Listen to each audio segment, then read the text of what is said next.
I did political talk radio. Now, I could not hope or even pray for a more interesting political time. It was interesting long ago,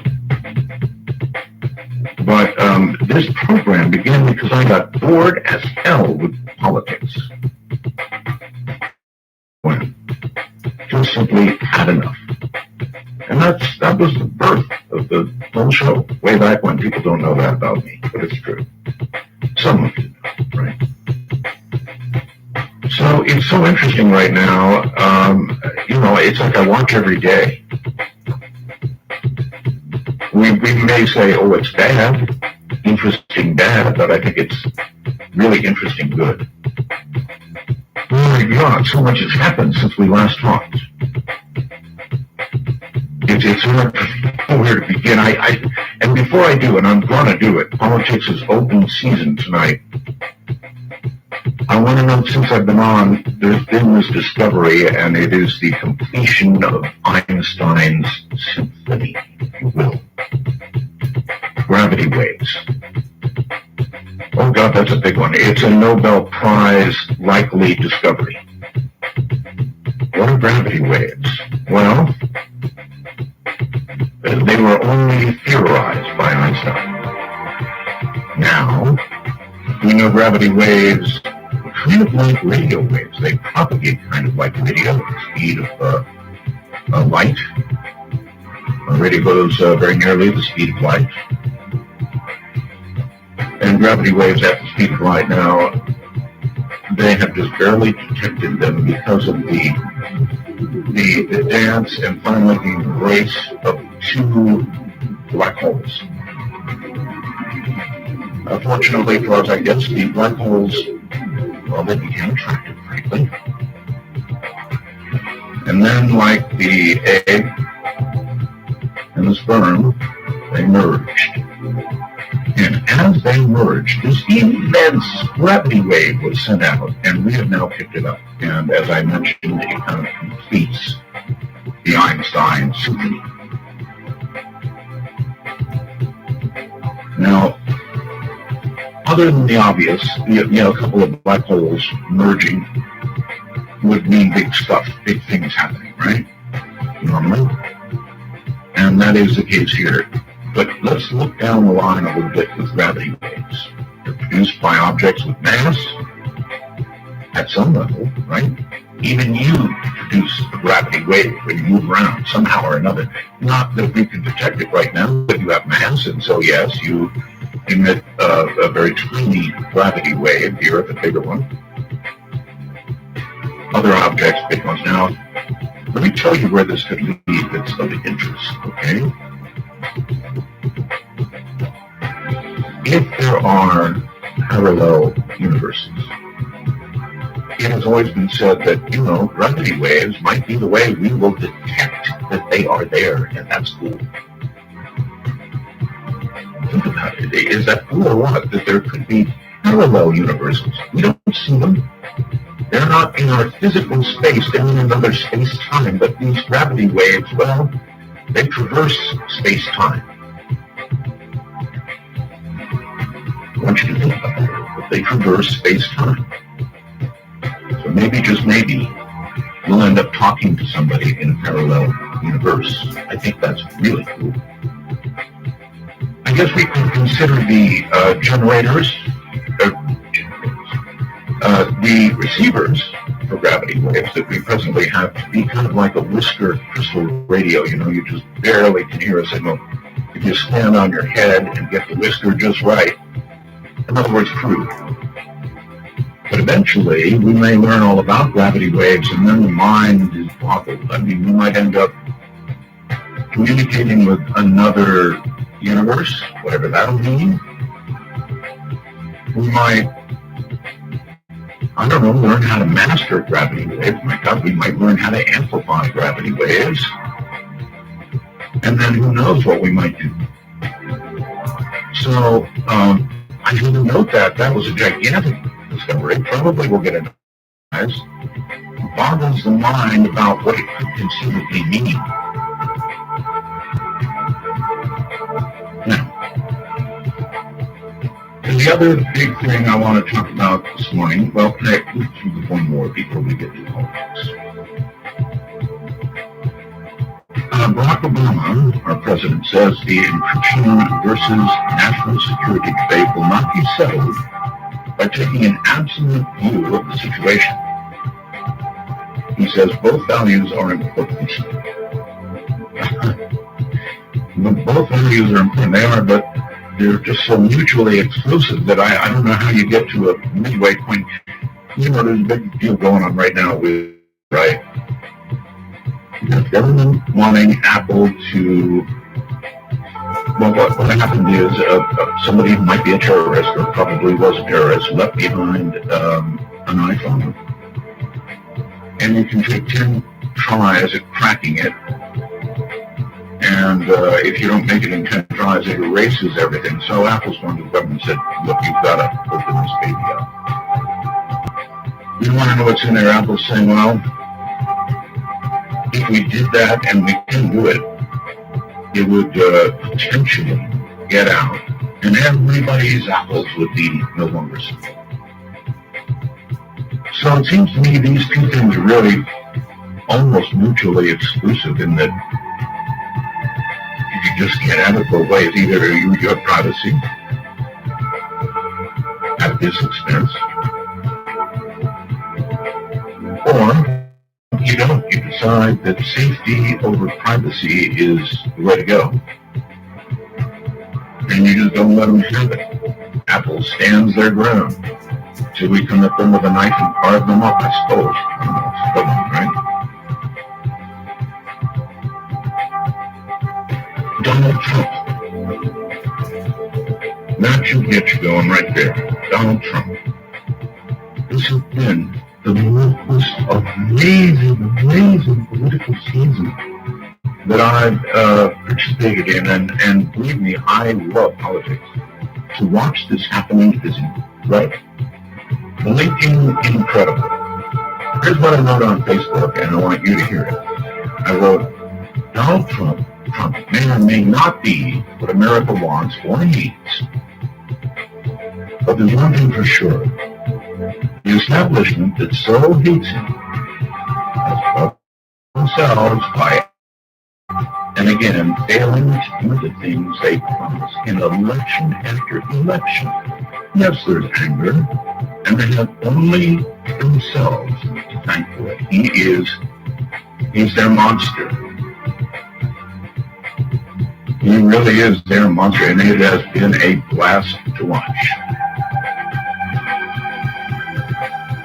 I think what I wrote on Facebook, and every word was mine, I think that it's just absolutely correct. We love him or hate him. That'll be one of the questions tonight. Is he good? Is he going to be a good president, do you think? If he gets a nomination and beats Hillary? Or is he going to be a disaster? An unmitigated disaster? So let me read this to you, if I might, one more time. I rarely write something that I consider to be, I don't know, the right word for it. Not, I don't know, not the cat's meow, not the best prose, but, you know, it kind of really, really says it. So let me read it one more time. Donald Trump may or may not be what America wants or needs, but there's one thing for sure. The establishment that so hates him has brought this on themselves by again and again failing to do the things they promise in election after election. Yes, there's anger, and they have only themselves to thank for it. You know, so watching all this happen, I watched Chicago. I watched every minute of Chicago tonight. I was dismayed, to say the least. CNN just about had a cow saying, Donald said this and that, said something, and now look what we have. All these, well, they didn't say, MoveOn.org people out in the streets starting fights. But we need to find a way to blame it on God. So we've heard him say that ain't the way they did it in the old days. That they got carried out on a stretcher back then. The Chicago Revolver Drag during the Vietnam War. It was very reminiscent of that, but CNN about had a camp. Had to blame it on that. So one of the questions tonight is Trump. Good president, or is he going to be a good president, do you think? Is it possible? Or is he going to be an unmitigated, I love that word, unmitigated disaster? And there's more, but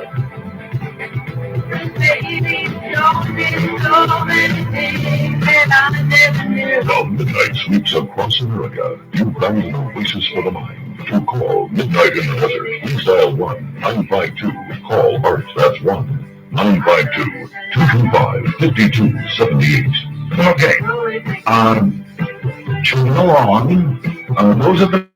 Now, it's time to talk. And the talk is, we've changed things around. The numbers have come back here, I hope. And so we'll be able to take calls here at the normal national number, which is area code 952-225-5278. You can say whatever you want. There's so many things to talk about, actually.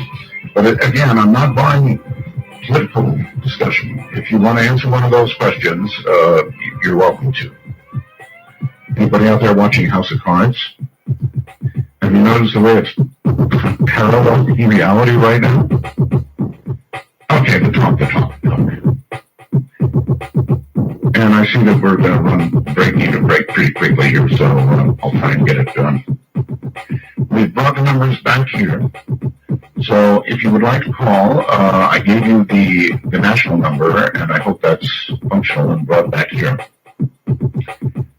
Otherwise, you're welcome to use Skype. Now, it's the old Skype connection if you want to get through. In other words, since I'm back here, it's MITD51 if you're in North. That's Midnight in the Desert, MITD, the initials only, MITD 51. And if you're calling from outside the country, it's MITD 55. That's MITD 55. So, that in mind, I wonder what you want to talk about. I will throw out one last thing. And I suppose this could be a special line, if you want it to be. Such a simple question. If you had no fear, this is kind of because it's fun, because it's a Friday night. If you had no fear, what would you do? If you had no fear, what would you do? I can give you my answer. Have you seen those guys in the suits that approximate wings, I guess, and a little material in between, and they put them on and they jump off mountains. And somehow, I guess forward inertia is sufficient, and that little bit of cloth is sufficient to cause somebody to go into a semi-glide and live to tell about it. That's what I do. Especially at my age, I'd give it a shot. Jump off some large mountain and fly for a while. You say, I love the sensation of flight. I just love it. By the way, I have a new hobby, and that is my drone. I have gone to the next generation of drone. And oh God, they're really getting good, folks. I'll call them the home drones. They're getting really good. So what do I mean by that? Well, they will hover in place. In other words, you can set them up, and let go of the controls. GPS keeps them exactly where you've left them, and it will just hover. God, Skype is really lighting up. And the phones are all lit up, so I'll try to keep it short and sweet, but they're amazing. If they get control in any way at all, very unlikely if you know what you're doing. They say, oh, I've lost signal, and they go home, rise up to 100 feet or whatever you've got it set for, and then land automatically. They always come home on their own.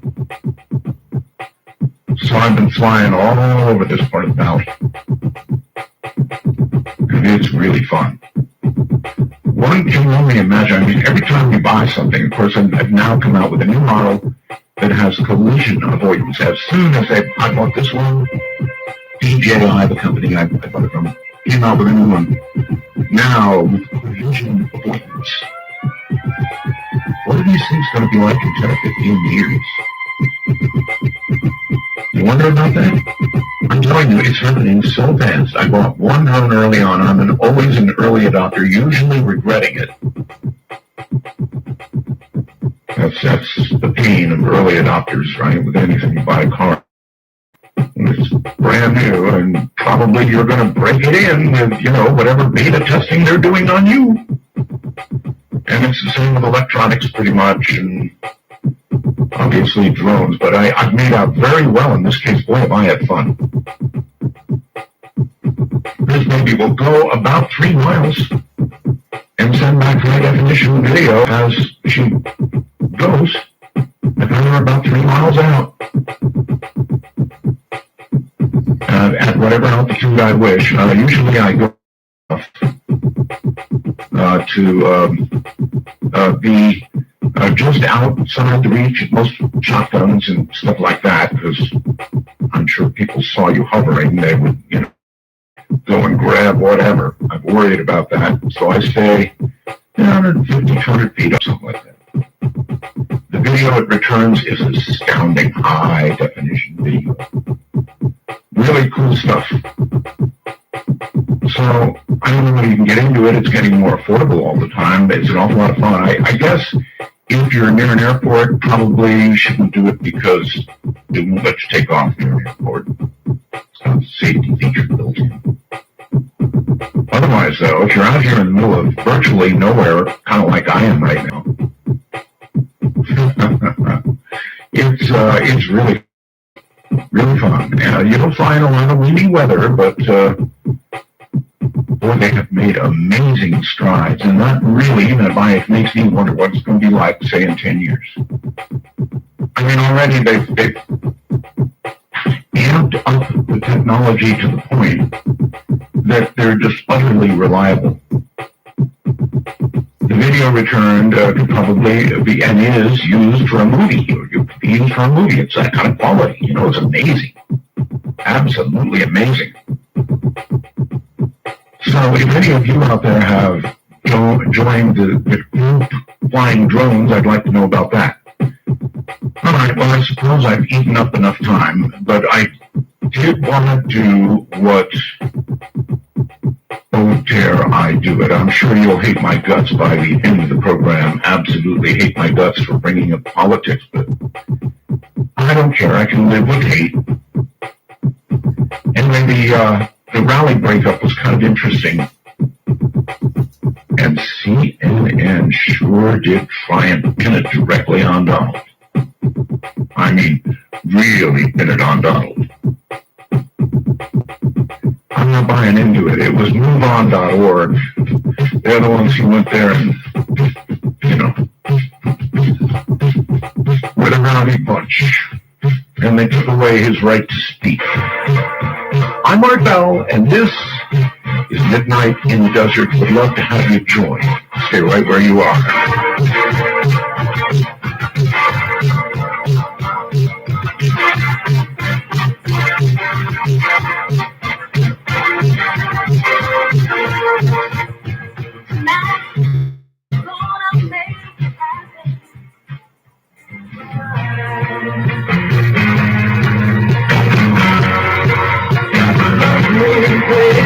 Well, the night sweeps across Across America, you found an oasis for the mind. To call Midnight in the Desert, please dial 1-952. Call Art, that's 1-952-225-5278. All right, anything goes. Open lines are just about to happen. Yeah, politics.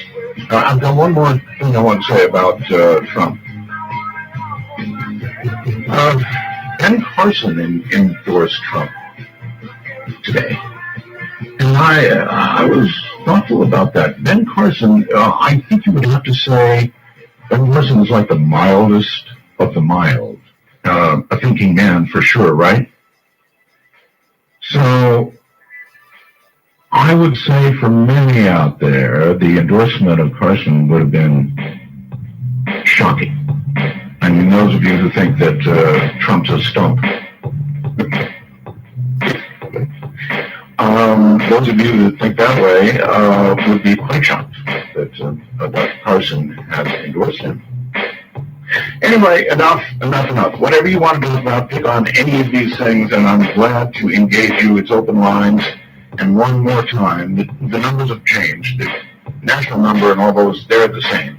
So, but the Skype stuff has changed. North America, MITD 51.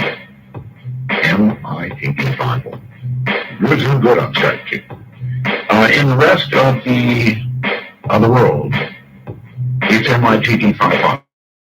That's MITD 55 worldwide. And if you're not supposed to be on that line, I will eject you like a protester at a Trump rally.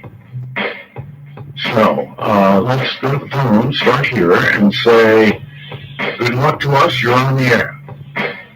Hey, Art. Hey. Friday night. Thank you so much. I'd like to say really quickly that if Donald Trump is elected, I hope that he can do good.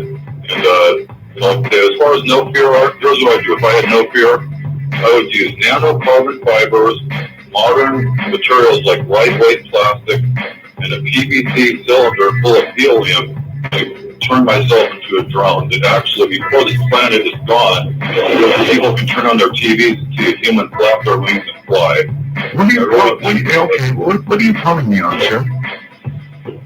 Oh, I'm calling you on a cell phone. I'm at work right now, trying to keep the background noise low. But I'd just like to someday see a human being be able to, maybe not with definitely not with the grace of a bird, but to be able to use modern materials and maybe a little bit of helium for lift, and actually be able to, with a little bit of assistance, flap some wings and fly. And I really think that is possible with modern materials and modern technology. All right, sir. Well, listen, thank you. I'm all into it. Fly.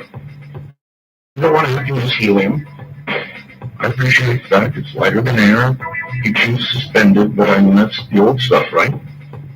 I want to be able to fly. I mean, really fly. I don't know, maybe like Superman.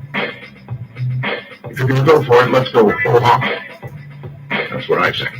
Let's go actually to Skype and somebody calling himself Sharky.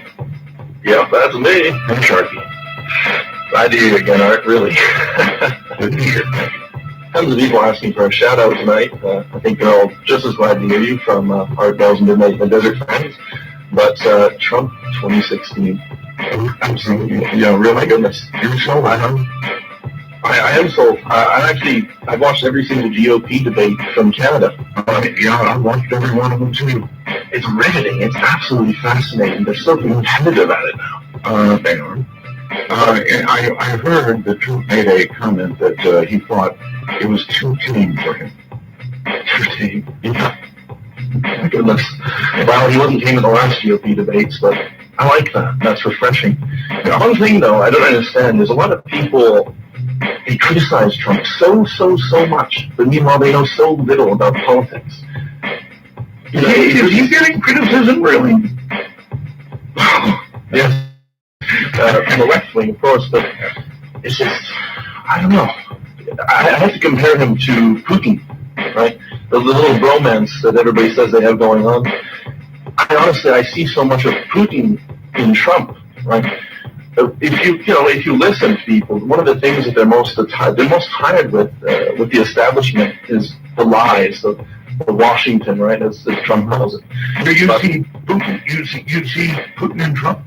I do. I really do. Well, I mean, if you think about it, who is the most American of the candidates? Who's the person that matches the most stereotypical idea of an American out of all the candidates right now? I would say it's Trump.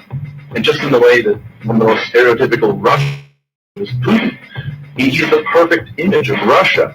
He has massive respect of his people. He unites them all under one cause. And Trump, he seems like he's a bit of a revival of that. Then it's a quick trip to another Hitler. I don't understand where they're getting that from. I mean, you see these little quotes from Trump, like Trump wants to close off the internet.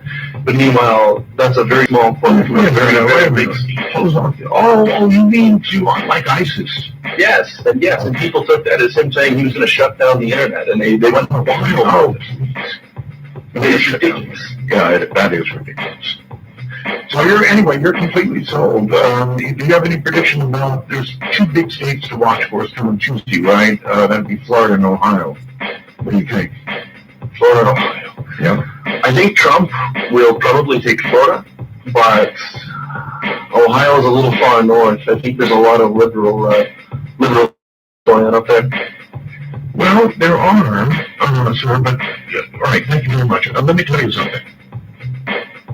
What isn't getting much publicity, because I don't think that CNN would want to talk about it,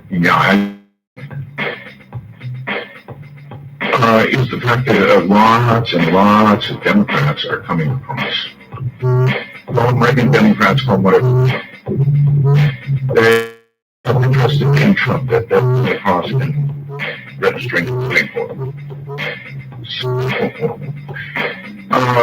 What he's feeling is, I'm not sure, but, they're always talking about possibly go past 35%. Well, if a lot of Democrats want to grab Republican ballots and vote for him, sure you can. There's a lot of that going on, and when all this boils well for him, or he seems like a rock after what happened, for example, tonight. If CNN is able to pin this on Trump personally, and they're sure trying, man oh man, but they tried. They made it permanent. It's getting soft. So we're bringing all this on. Well, no, MoveOn.org did this. That's just the truth. Okay, it was intended. Online, you're on the air. Look.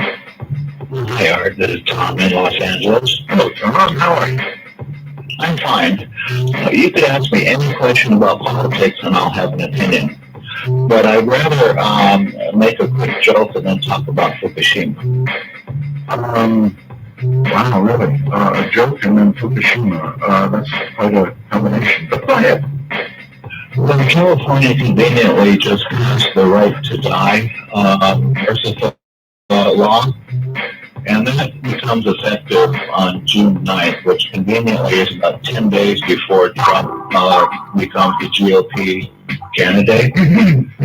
And so California has some options. Are you sure about that?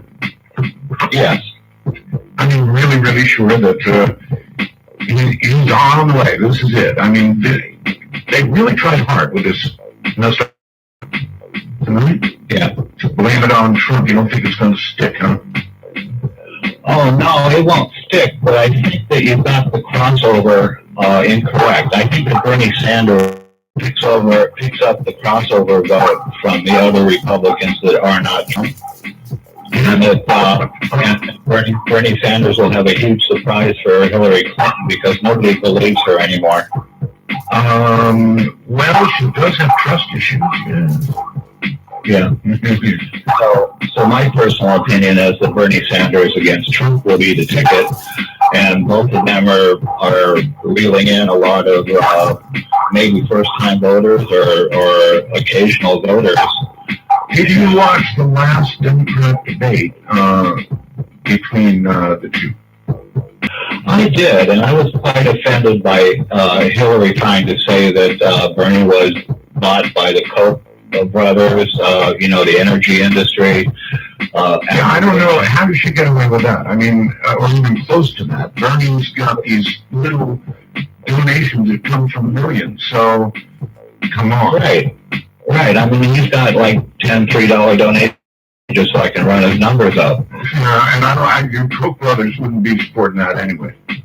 No way. So how could, Hillary's credibility just goes down the tubes. And for her to say that Bernie wanted the auto industry to fail, they needed their $18 billion and that whole TARP thing that he voted against was like $700 billion. So whatever Bernie's opinion was about not giving $700 billion to the banks was not a vote against bailing out the auto industry. He voted, 6 weeks before that to bail out the auto industry. Hillary just is got some bad advisors that are telling her to go for the throat with Bernie when she should just, waltz into the July convention a winner instead of, ruining her own chances. I see Hillary going for the throat. She doesn't do it like that. She's not. She admits herself. She's not the consummate a politician at all. Well, this is something she did recently, but that won't stop her from trying. Well, she did try it actually, yeah. But she says, she just doesn't have the gravitas, that her husband does and others. Well, that's true, and she also there's a funny thing about men; they can't listen to her yelling. It's very difficult, even for me, to keep my hand off of the volume control during these debates. Uh-huh. And I feel the same way about the tone of voice of Cruz. He has this whiny whiny buzzard. That's pretty good. Whiny buzzard. I haven't been able to put my finger, but I'm telling you, man, something about Cruz totally freaks me out. I don't know what it is. I look at him, I listen to him. I don't know. It just creeps me out. I mean, I'll tell you what should creep you out about Cruz. Himself and his father are these evangelical, righteous sons of God that think God has selected Ted Cruz to lead our country in this caliphate type of Christian world. And that's scarier than Trump at any time. Are you a Trump fan? No, I'm a Bernie guy. You're a Bernie guy. Yeah, I do. The Bernie, I will give Bernie this. He is really, really getting his message across. I mean, there's no two ways about it. Loud and clear. You know what? I sound like a broken record to everybody I speak to. The old rule is talk to 20 friends and 50 strangers if you want to help your candidate. Yeah. And I feel like I'm a broken record because I can repeat his top 12, top hits pretty easily. And I can be pretty convincing. I mean, it's pretty hard to persuade a Republican off of their no matter what. Mm-hmm. But to get a liberal out to vote, maybe even for the first time, in 10 or 20 years, is I'm very persuasive when I speak Bernie's language. Let me run this by you. Is it true or is it not true, sir, that when you look at Bernie Sanders and you look at Trump, when it comes to at least trade, they are just about on the same page? I think that Bernie has some credibility on the trade issue, and that Trump has picked it up as one of the thorns in the side of Americans, so he's running with it. I don't believe Trump believes a word he's saying about trade, but I do think they have the same position. Well, I respectfully disagree with you, and I appreciate your call. Thank you. Interesting. I think that I think he's wrong. I think you can say good Trump, bad Trump, hate Trump, but Trump does know what he's talking about when it comes to trade. Now I can't make this in a lot of other areas because he's been pretty broad strokey, right? But I think he knows very well what he's doing when it comes to trade, and I think he will make good deals. If there's a reason to really get excited about Trump, I think it is of the art of the deal. You know, that he will make good deals for us, and get us the hell out of a lot of things that's just me. And so I'm a little bit attracted to Trump. So, there you have it. That's why I said probably by the end of the program you'll all hate me. Probably working on it already. Nevertheless, let's go to somebody called Phil on Skype. Hello, Phil. Hey, Art. Hey, Phil. I'm in Indianapolis, Indiana. I've been listening to you. Well, actually, I'm recovering right now from open heart surgery last week. Oh. Yeah, fun. Please don't anyone do this. You don't have to. I had my first real bad day today, and then to have you hosting the show tonight is just absolutely amazing. It's putting a big face, so I'll let you know about that. Absolutely. What do you mean, real? Well, I thought when I said that I was going to talk some politics tonight that everybody would go, I'm turning it off right now. Everything I have, my mortgage too.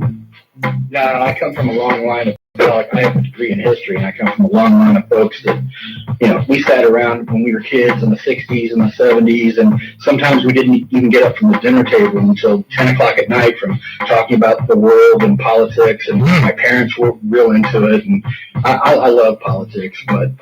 you got to admit, this is a banner year for interesting.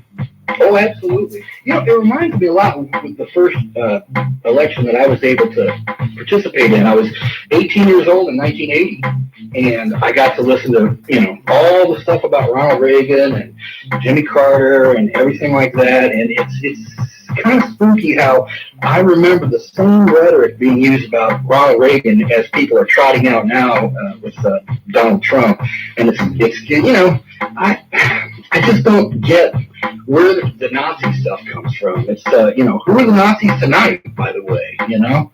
Well, we know where it comes from, of course. It comes from the question on David Duke, and that was probably something that you know, his answer I didn't agree with. Now, I know many times he is disavowed, but on that night, and intentionally I might add, he didn't disavow, he just sort of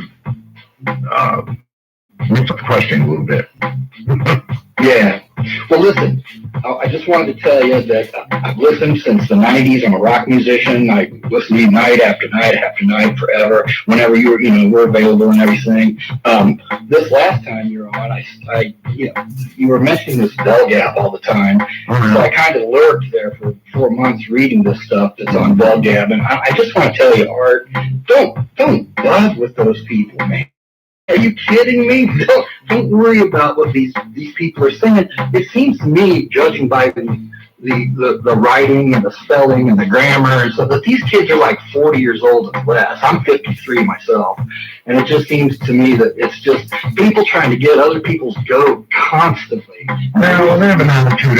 You know, that's all right. Look, I don't shy away from rough. I never have, and I BBS when I was young. I actually wrote the code in BASIC for BBS when before the internet, and I had a place called the War Room on my BBS, and it was actually intended for people who, well, want war. I don't mean world war, I mean personal war. Right. So, you know, I can handle it. Well, I know, but I mean, it seems like sometimes you get a little perturbed by it, and I just want to be out here and just go, Art, you master. There are only a couple of talk show hosts in the last 50 years that can do what you do, and don't let anybody get to you, because you're the best. I love you, and that's about all I have to say. Oh, come on, you should have one more nice thing to say. Okay, I do have one more. I'm kidding, sir. Thank you very much for the call. Have a great night. Anyway, good. I'm glad to hear you guys are jumping on it. It is interesting. Welcome, Adrian, with whatever. It's interesting.